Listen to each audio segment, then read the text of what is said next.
اعوذ باللہ من الشیطان الرجیم بسم اللہ الرحمن الرحیم۔ آج ہم سورہ آل عمران کے تعارف پر ایک گہری نظر ڈال رہے ہیں۔ جی، اور خاص طور پر تفہیم القرآن سے، جو مولانا مودودی کی تفسیر ہے۔ بالکل۔ آج کی گفتگو کا مقصد یہ سمجھنا ہے کہ یہ سورت کن حالات میں نازل ہوئی، اس کا پیغام کیا تھا، اور یہ آج بھی اتنی اہم کیوں ہے۔ اور اس سورت کے بارے میں جو سب سے پہلی اور شاید سب سے حیران کن بات ہے نا، جی، وہ یہ ہے کہ یہ ایک ہی بار میں ایک خطبے کی طرح نازل نہیں ہوئی۔ اچھا، تو یہ ٹکڑوں میں نازل ہوئی؟ جی، یہ 4 الگ الگ تقریروں کا مجموعہ ہے جو مختلف وقتوں میں نازل ہوئیں، لیکن ان سب کو جو چیز آپس میں جوڑتی ہے وہ ان کا مرکزی خیال اور مقصد ہے۔ یہ بات تو واقعی بہت دلچسپ ہے۔ اس سے فوراً ذہن میں آتا ہے کہ ان الگ الگ حصوں کو جوڑنے والی چیز آخر ہے کیا؟ بالکل، اور یہ چاروں تقریریں تھوڑی مختلف ہیں۔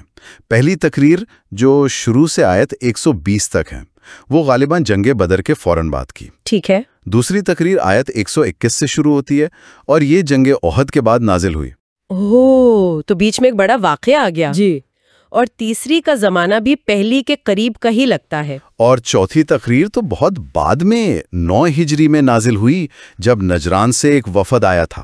تو اس کا مطلب یہ ہوا کہ سورت کے مخاطب، یعنی جن سے بات کی جا رہی تھی، وہ بنیادی طور پر 2 بڑے گروہ تھے۔ جی ہاں، ایک طرف تو تھے اہل کتاب، یہودی اور عیسائی۔ بالکل، اور دوسری طرف وہ لوگ جو حضرت محمد صلی اللہ علیہ وسلم پر ایمان لائے تھے، یعنی مسلمان۔ اور دونوں کے لیے پیغام الگ الگ تھا یا ایک جیسا ہی تھا؟ تھا تو ایک ہی دین کا پیغام، لیکن انداز مختلف تھا۔ اہل کتاب کو بہت نرمی سے ان کی اعتقادی گمراہیوں اور اخلاقی خرابیوں پر توجہ دلائی گئی، اور انہیں واپس اصل دین کی طرف بلایا گیا۔ جی، اسی دین کی طرف جس کی دعوت تمام انبیاء دیتے آئے تھے، اور مسلمانوں کو جنہیں اب ایک نئی ذمہ داری دی جا رہی تھی، بہترین امت کی۔ بالکل، انہیں مزید ہدایات دی گئیں۔ انہیں پچھلی قوموں کی مثالیں دے کر سکھایا گیا کہ دیکھو زوال کیسے آتا ہے، اور یہ بھی کہ ایک مسلح جماعت کے طور پر کام کیسے کرنا ہے۔ خاص طور پر ان لوگوں کے ساتھ جو راستے میں رکاوٹیں ڈال رہے تھے۔ جی، چاہے وہ اہل کتاب ہوں یا خود مسلمانوں کے اندر موجود منافق۔ تو ان ہدایات کو صحیح طرح سے سمجھنے کے لیے میرے خیال میں ہمیں اس وقت کے حالات کو بھی دیکھنا ہوگا۔ بہت ضروری ہے، کیونکہ یہ صورت ایک بہت ہی، آپ کہہ سکتے ہیں کہ ایک کشیدہ دور میں نازل ہو رہی تھی۔ کشیدہ؟ میں تو سمجھی تھی کہ جنگ بدر میں فتح کے بعد مسلمانوں کے حالات بہتر ہو گئے ہوں گے۔ یہی تو سب سے حیران کن بات ہے۔ حقیقت اس کے بالکل الٹ تھی۔ ذرائع کے مطابق بدر کی فتح گویا بھڑوں کے چھتے میں پتھر مارنے جیسا تھا۔ واہ، کیا مثال ہے! یعنی کامیابی نے انہیں سب کی نظروں میں لا دیا اور اب ہر کوئی انہیں ایک خطرہ سمجھنے لگا۔ بالکل، اس ایک فتح نے پورے عرب کی ان تمام طاقتوں کو، آپ کہیں کہ چونکا دیا تھا، جو اس نئی اسلامی تحریک کو اپنے لیے خطرہ سمجھتی تھیں۔ مدینہ کی وہ چھوٹی سی ریاست ہر طرف سے دشمنوں میں گھری ہوئی تھی۔ ذرائع میں تو یہاں تک ذکر ہے کہ مسلمانوں پر ایک مستقل خوف اور بے چینی کی سی کیفیت طاری تھی۔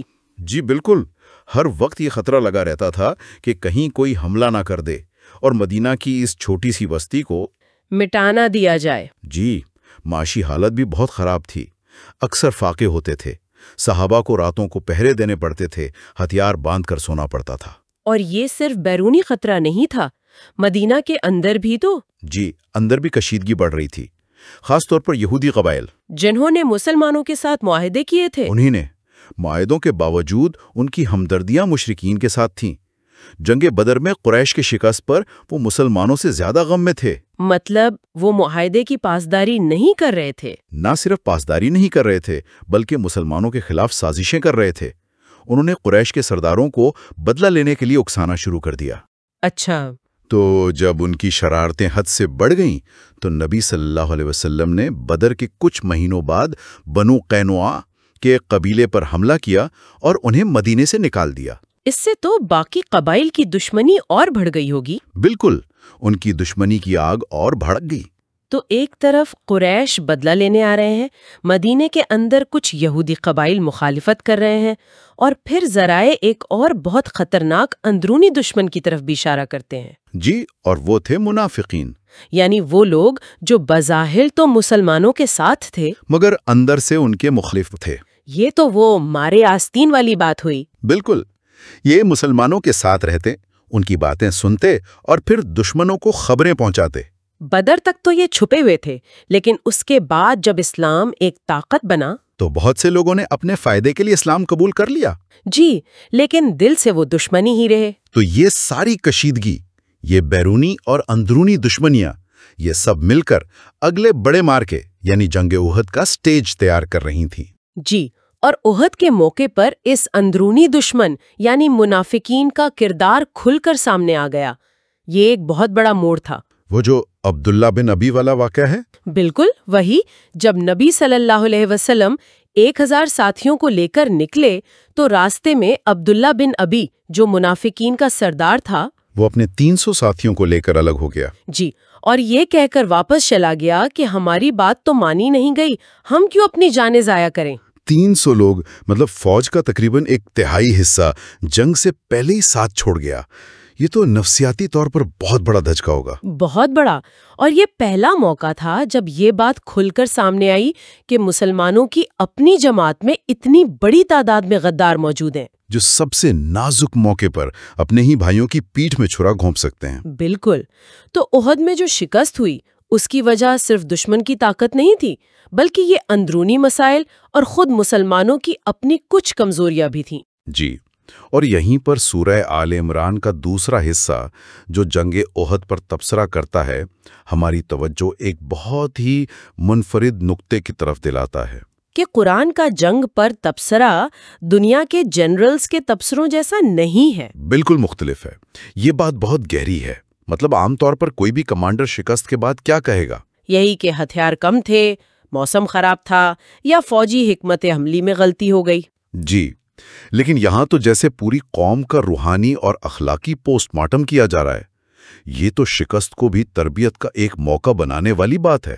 بالکل، قرآن اس واقعے کو ایک تربیتی لمحے کے طور پر استعمال کرتا ہے۔ وہ یہ نہیں پوچھتا کہ دشمن کیسے جیت گیا، بلکہ یہ پوچھتا ہے کہ تمہارے اندر کیا کمزوریاں تھیں، ایمان میں کہاں کمی تھی، نظم و ضبط میں کیا کوتاہی ہوئی۔ جی، کچھ لوگوں نے نبی کے حکم کی نافرمانی کیوں کی؟ لیکن ایک منٹ، کیا یہ کہنا کہ شکست کی وجہ مسلمانوں کی اپنی کمزوریاں تھیں ان کی ہمت پست کرنے جیسا نہیں تھا، خاص طور پر جب وہ پہلے ہی اتنے مشکل وقت سے گزر رہے تھے؟ یہ ایک بہترین سوال ہے، لیکن قرآن کا انداز الزام لگانے والا نہیں ہے، بلکہ اصلاح اور ہمدردی والا ہے۔ اچھا، وہ ان کی غلطیوں کی نشاندہی کرتا ہے، لیکن ساتھ ہی ان کی ہمت بھی بندھاتا ہے۔